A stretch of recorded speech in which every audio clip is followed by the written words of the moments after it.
बिहार के दो बड़े नेता, एक तरफ तेजस्वी प्रसाद यादव और एक तरफ नित्यानंद राय जो केंद्र में मंत्री भी हैं, जबरदस्त भिड़ंत हुई है उनके बीच और मुद्दा बिहार का विकास है। तेजस्वी यादव पूछ रहे हैं कि भाई भारतीय जनता पार्टी और नीतीश कुमार की जो डबल इंजन की सरकार है उसने बिहार में 20 साल में क्या किया। कई सवाल उन्होंने डाला इसको लेकर, पूछा इसके ऊपर अलग अलग क्षेत्रों से, चाहे वो रोजगारी हो, चाहे वो मत्स्य पालन हो, चाहे टूरिज्म हो। तो दोस्तों पहले आपको हम दिखाते हैं तेजस्वी यादव के सवाल, एक बार आप देखिए और फिर उस पर जो नित्यानंद राय ने कटाक्ष किया, जो जवाब दिया, उसके बाद तेजस्वी यादव गायब है। मतलब फिर उसके जवाब में अब तक कोई पोस्ट तो आया नहीं। तो पहले आप स्क्रीन पर नजर डालिए और देखिए सिलसिलेवार तरीके से तेजस्वी यादव ने कई सवाल पूछे। तेजस्वी यादव ने पूछा कि भाई बिहार जहाँ इतना फल होता है, केला होता है, मखाना होता है, यहाँ पर लीची होता है, इसके बावजूद फूड हब क्यों नहीं बना है। तेजस्वी यादव ने आईटी कंपनी के बारे में पूछा कि 20 साल में क्यों नहीं आईटी कंपनी आया। तेजस्वी यादव ने पूछा कि भाई बिहार अब तक मछली क्यों खरीद रहा है, हम लोग सबसे अधिक मछली पैदावार वाले राज्य हैं, इसके बावजूद। तो इसके अलावा दोस्तों उन्होंने पूछा डेयरी प्रोडक्ट को लेकर, पूछा मिल्क प्रोडक्शन को लेकर उन्होंने पूछा। इसके अलावा बिहार में इंडस्ट्री स्पेसिफिक क्लस्टर के बारे में उन्होंने पूछा।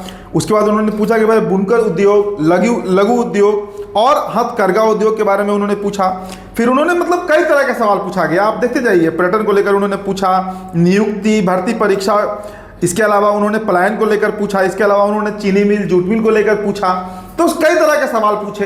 अब ये पूछकर तेजस्वी यादव को लगा जैसे उन्होंने जग जीत लिया, जैसे उन्होंने बिहार का चुनाव जीत लिया। उनको उम्मीद नहीं थी कि नित्यानंद राय इसका इस तरीके से जवाब देंगे। अब भाई नित्यानंद राय ने जवाब क्या दिया। नित्यानंद राय ने एक एक सेक्टर पर, मतलब उनके हर एक सवाल का इतना सटीक जवाब दिया है, और वो जवाब दिया है जो डेटा पर है, जो ग्राउंड पर है। बिहार में जो विकास हो रहा है, बिहार जिस विकास के रफ्तार को पकड़ रहा है, पकड़ चुका है, उस पर उन्होंने जवाब दिया है। देखिए फूड प्रोसेसिंग को लेकर उन्होंने सवाल किया था तेजस्वी यादव ने। इस पर नित्यानंद राय ने लिखा कि बिहार आज खाद्य प्रसंस्करण का हब बन गया है। खगड़िया के प्रिस्टीन मेगा फूड पार्क चालू हो चुका है और मुजफ्फरपुर के मोतीपुर में भी मेगा फूड पार्क तैयार है। पीएम एफएमई योजना में बिहार देश भर में पहले नंबर पे है। 2024-25 में 10,296 यूनिट स्वीकृति और 6,589 को लोन मिला है। मखाना बोर्ड का गठन और 89 कोल्ड स्टोरेज का निर्माण किसानों के जीवन में बदलाव ला रहा है।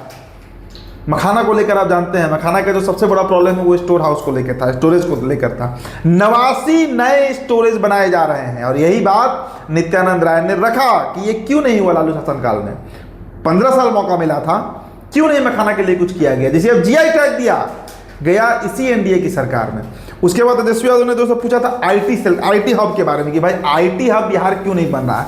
हब छोड़िए, कंपनी जहां क्यों नहीं आ रही है। देखिए नित्यानंद राय ने बखूबी इसका डेटा पर जवाब दिया है। उन्होंने लिखा कि जब देश आईटी की ओर बढ़ रहा था, लालू जी इसे मजाक बनाते थे और पटना और दरभंगा में आईटी पार्क, भागलपुर में एचडीपीआई सेंटर, गया मुजफ्फरपुर में आईटी प्रोजेक्ट काम कर रही है। 2024 की आईटी नीति से 4,000 करोड़ से अधिक का निवेश आकर्षित हुआ है और बक्सर पश्चिम चंपारण को स्पेशल इकोनॉमिक जोन की मंजूरी मिली है। जंगल राज से आईटी मजाक से आज बिहार तकनीक और निवेश का केंद्र बन रहा है। 4,000 करोड़ का इन्वेस्टमेंट बिहार में आने वाला है। दोस्तों मैं 2 दिनों पहले अभी कवर किया था स्टोरी, जो बिहार इंडस्ट्रियल एसोसिएशन के अध्यक्ष हैं, उन्होंने कहा था कि आईटी के सेक्टर में बिहार अभी बूम करने वाला है और बक्सर और पश्चिमी चंपारण को स्पेशल इकोनॉमिक जोन भी बनाया जा रहा है। इसकी तैयारी पूरी हो चुकी है, वो डिक्लेयर्ड है। तेजस्वी यादव ने दोस्तों पूछा था मछली उत्पादन पर। अब इस पर देखिए नित्यानंद राय ने क्या कहा। उन्होंने कहा कि बिहार अब देश का चौथा सबसे बड़ा मत्स्य उत्पादक राज्य है। यहाँ पर जो पहले 2,68,000 टन उत्पादन होता था मछली का, आज वो लगभग 4 गुना हो चुका है। लगभग 4 गुना, 9.68 लाख टन, मतलब करीब करीब 10 लाख टन के आसपास यहाँ पर मछली उत्पादन हो रहा है। मतलब बिहार अब मछली खरीदता नहीं है, बिहार अब मछली दे रहा है दूसरे राज्यों को। इसके अलावा एक और सवाल तेजस्वी ने पूछा था डेयरी उद्योग को लेकर, मिल्क प्रोडक्शन को लेकर कि भाई यहां पर कहां क्यों बिहार पिछड़ रहा है इसमें।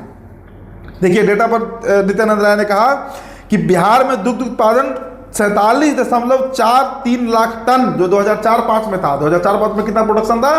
करीब करीब 47 लाख टन, जो कि अब बढ़कर 128.52 लाख टन हो चुका है। 43 लाख से 128, करीब करीब दोस्तों यहां पर भी देखा जाए तो 3 गुना मिल्क प्रोडक्शन जो है वो लालू के शासनकाल से अभी बढ़ा है। जहां प्रति व्यक्ति खपत पहले 88 ग्राम था, वो बढ़कर 400 ग्राम हो चुका है। तेजस्वी यादव ने दोस्तों इंडस्ट्रियल क्लस्टर पर सवाल पूछा था कि बिहार इसमें क्यों पिछड़ रहा है। देखिए नित्यानंद राय ने क्या कहा कि बिहार में 56 इंडस्ट्रियल एरिया और 12 पार्क तैयार हैं। बेगूसराय में पेट्रोकेमिकल हब, बक्सर में 1320 मेगावाट पावर प्लांट और 20+ एथेनॉल प्लांट कार्यरत हैं। पिछले 3 साल में 2.5 लाख करोड़ निवेश का प्रस्ताव आ चुका है। 2.5 लाख करोड़ का इन्वेस्टमेंट बिहार में प्रपोजल आया हुआ है और इस बार जो अब सरकार बनेगी अगर एनडीए की, तो वो प्रपोजल भी पास होगा और बिहार में इतना बड़ा इन्वेस्टमेंट आएगा। तेजस्वी यादव ने दोस्तों लघु उद्योग को लेकर पूछा था, उस पर भी बड़ा सटीक जवाब आया है कि भागलपुरी सिल्क, मधुबनी पेंटिंग, टिकुली, सीकी आर्ट को जीआई टैग मिला, जिससे 40,000 से अधिक बुनकर लाभान्वित होंगे। बिहार हैंडलूम ब्रांड के जरिए 100+ प्रोडक्ट यूरोप और दुबई तक बिका है। 1200 से अधिक स्टार्टअप 500 करोड़ रुपए में शुरू हो चुका है। अब पर्यटन को लेकर जो सवाल पूछा गया तेजस्वी यादव की तरफ से कि पर्यटन में बिहार क्यों पिछड़ रहा है, देखिए इसको लेकर नित्यानंद राय ने लिखा कि बिहार बुद्ध पर्यटन का केंद्र है और 2023 में 15 लाख घरेलू और 11 लाख विदेशी पर्यटक आए थे। ऑन एन एवरेज बिहार में हर साल 10 लाख के आसपास टूरिस्ट आ रहे हैं और सीतामढ़ी में जो मां जानकी स्थल बन रहा है, जो अयोध्या कॉरिडोर से जोड़ा जाएगा, उसके बाद देखिएगा अगले 2-3 सालों के बाद बिहार टूरिज्म का हब बन जाएगा। तेजस्वी यादव ने दोस्तों नियुक्ति और भर्तियों को लेकर सवाल पूछा कि पारदर्शिता क्यों नहीं है, ट्रांसपेरेंसी क्यों नहीं है। अब इस पर नित्यानंद राय ने लिखा कि पहले नौकरी घोटाले का पर्याय था, पारदर्शिता और मेरिट का प्रतीक है।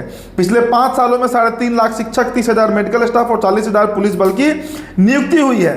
बिहार अब जंगल राज नहीं बल्कि पारदर्शिता की क्रांति की ओर बढ़ रहा है। इसके अलावा मतलब नियुक्ति के अलावा तेजस्वी यादव ने दूसरा सवाल पूछा था पलायन पर, तो पलायन पर नित्यानंद राय ने कहा कि भाई 2005 में जहां पलायन दर 11% था, वो अब घटकर 2% पे आ गया है। बिहार से जो बाहर लोग 57 लाख लोग रह रहे हैं, उसमें 5 लाख तो विद्यार्थी हैं और इसके अलावा हर साल जो पलायन है, जो माइग्रेशन है बिहारियों का, वो कमी हो रहा है। 11% से 2% पर आ गया 20 सालों के अंदर। तेजस्वी ने सवाल पूछा था दोस्तों बंद उद्योगों पर, जूट मिल, पेपर मिल, राइस मिल, इन पे सवाल पूछा था। तो नित्यानंद राय ने कहा कि भाई साहब बंद तो आपके समय में हुआ, बंद तो 90 के दशक में हुआ, बंद हमने कहाँ करवाया। हमारे शासनकाल में, मतलब बीजेपी के शासनकाल में बरौनी कारखाना फिर शुरू हुआ, 10 चीनी मिल चालू हुए, मधेपुरा लोकोमोटिव से लेकर मढ़ौरा डीजल प्लांट काम कर रहा है। 83,758 करोड़ की लागत से 3,919 यूनिट स्थापित हुए हैं। इसके अलावा शिक्षा और चिकित्सा पर भी सवाल पूछा गया तेजस्वी यादव की तरफ से कि शिक्षा बदहाल क्यों है, चिकित्सा बदहाल क्यों है। इस पर नित्यानंद राय ने कहा कि उच्च शिक्षा, बिहार जो है वो उच्च शिक्षा में जीएसडीपी में 2.17 खर्च करता है, मतलब करीब 2.25% खर्च करता है। एम्स पटना चालू है, दरभंगा में एम्स बन रहा है, पीएमसीएच देश का सबसे बड़ा अस्पताल बन रहा है, नए मेडिकल कॉलेज लगातार खुल रहे हैं, जिससे अब इलाज के लिए बाहर जाने की आवश्यकता नहीं है। और जहां तक मानव संसाधन पर सवाल पूछा गया था तेजस्वी यादव की तरफ से, तो उस पर नित्यानंद राय ने कहा कि एनडीए सरकार का लक्ष्य अगले 5 सालों में 1 करोड़ रोजगार सृजन करना है। जंगल राज और घोटाले राज से निकलकर रोजगार सृजन करते हुए बिहार को उसका हक दिलाना है। देखिए दोस्तों लड़ाई सीधी है, लड़ाई नित्यानंद राय और तेजस्वी यादव के बीच इसी बात को लेकर है, बीजेपी और आरजेडी के बीच इसी बात को लेकर है कि विकास किसके शासनकाल में हुआ। ये जग जाहिर है। जो नैरेटिव तेजस्वी यादव गढ़ रहे हैं बिहार को विकास को लेकर कि अविकसित है, ये है, वो है, पलायन है, अशिक्षित है, भाई साहब इसके जनकधार आपका ही शासनकाल रहा। आपके माताजी और पिताजी का शासनकाल बिहार को करीब करीब 2 दशक पीछे ढकेल चुका था। नहीं तो अगर उस समय बिहार विकास किया होता तो पिछले 20 सालों में जो काम बिहार में एनडीए ने किया, शायद आज बिहार भी दूसरे राज्यों की तुलना में बहुत आगे निकल चुका होगा। दोस्तों आपकी जो प्रतिक्रिया होगी हमारे कमेंट बॉक्स में देते जाइएगा। फिलहाल इस रिपोर्ट में इतना ही, बहुत बहुत शुक्रिया।